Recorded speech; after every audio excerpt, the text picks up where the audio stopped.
Welcome to the hot seat with Mr. White on Always Remember that all these stories is allegedly, so thanks for watching. Honey, let me tell you, one time I was on a movie set and literally the gangsters were funding the movie and they were using the movie as a laundromat.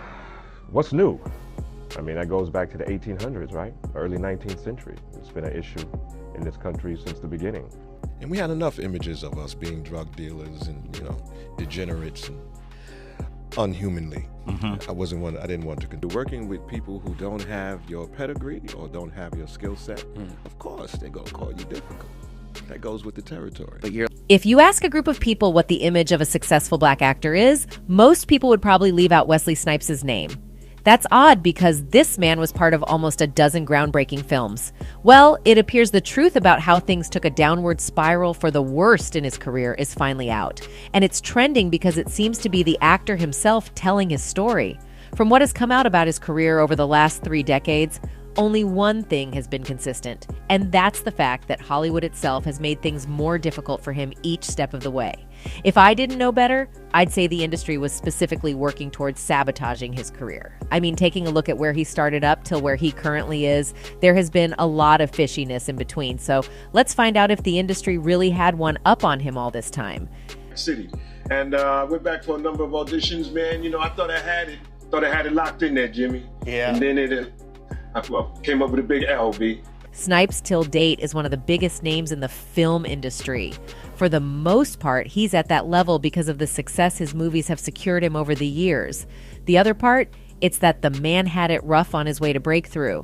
I know that's usually the case for a lot of black actors, but Snipes' case is a bit darker than most because they eventually took that breakthrough from him. See, Snipes' pre-burnout touched the highest of heights the film industry had to offer. Once upon a time, Wesley Snipes was one of the most in-demand action stars in show business, and for good reason. Snipes' unique blend of athletic and martial arts abilities with undeniable charisma led to some memorable performances and a handful of blockbuster hits. Currently, it seems that Hollywood is reluctant to get anywhere close to him. Looks like long gone are the days of his peak stardom, cause now you'll mostly find Snipes starring in B-list direct-to-video films that often end up in the infamous 0% club on Rotten Tomatoes. Word on the street is that this might be a result of Hollywood's key players taking down yet another black man. Speaking of being black, it seems these industry elites might have leveraged that to make this man's life a living hell because he was allegedly set up to cross paths with the police in a not-so-pretty way. So, a couple of years back, the actor accused Los Angeles police officers of racial harassment during a traffic stop west of downtown, a claim echoed by several other black people. Snipes said he was ordered out of his car by police and forced to lie face down on the pavement, where he was spread-eagled and handcuffed while one officer kneeled on his neck and held a 9mm handgun to his head. The incident in the Rampart division, according to him, occurred around midnight, after he left a movie set in a leased late-model Mustang, which had been conveniently reported as stolen. To me, that's way too close of a coincidence to happen to a celebrity, especially considering the fact that he was the biggest actor on the movie set at the time. Besides his police trouble, a couple of other things happened to Snipes that made it clear he was being targeted by the higher powers of Hollywood. One of the things that made this as clear as day is that his drop after the police incident began following his refusal to be part of a movie. Slightly over 3 years ago, there was talk in the industry about a reboot for New Jack City, a film that Snipes had starred in more than a decade prior. While it was successful and even landed the actor some big bucks, it also had the problem of stereotyping black people as criminals. I didn't feel that was where our people needed to be at. And we had enough images of us being drug dealers and, degenerates and unhumanly. I didn't want to. In an effort to stand against that narrative about his people, Snipes revealed that he turned down the opportunity to star in the sequel of the film. But it seems that he might have stepped on some toes in the industry with his stance. Rumor or that they were trying to make a New Jack City 2 because Nino survived at the end of New Jack City. Yeah, they came to me with that idea a couple of times.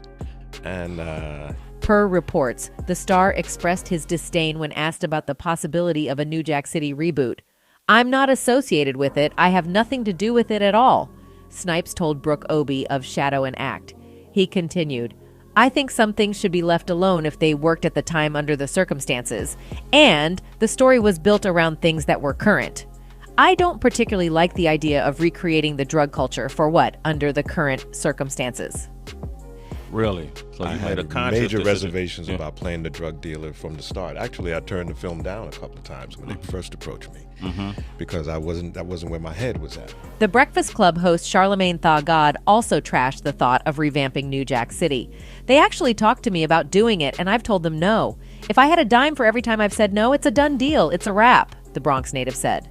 Suffice it to say, the people that run the entertainment industry weren't too happy about his move, and their disdain became more obvious over the years as things became even more difficult for Snipes, especially when the actor who was known for his macho man status was getting roles that were a lot less like his brand. During an appearance with Mark from Take Two Mark TV, the actor spoke about how he had a problem with his role in the movie Rising Sun.